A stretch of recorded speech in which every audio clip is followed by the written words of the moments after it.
2026 March மாதம் கேது பூர நட்சத்திரத்திலிருந்து மகம் நட்சத்திரத்துக்குள்ள போகிறார். ஸோ மே மாதம் 26ல் சனி உத்திரட்டாதிக்குள்ளேருந்து ரேவதிக்குள்ள போகிறார். 2026 ஜூன் மாதம் குரு புனர்பூசத்திலிருந்து பூசத்துக்குள்ள வர்றார். 8வது மாதம் ஆகஸ்ட் மாதம் ராகு சதயம் டு அவிட்டம் வர்றார். 11வது மாதம் குரு பூசம் டு ஆயில்யம் போறார். அதே போல 12வது மாதம் 6ஆம் தேதி ராகு கேது பயிற்சியே இருக்கு.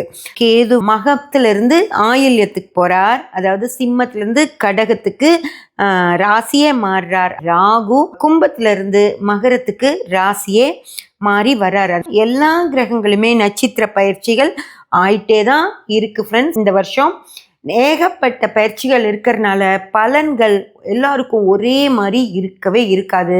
ஒரு 30% மட்டும் இந்த பயிற்சி பலன்கள் நாங்கள் சொல்கிறத நீங்கள் எடுத்துக்கலாம்.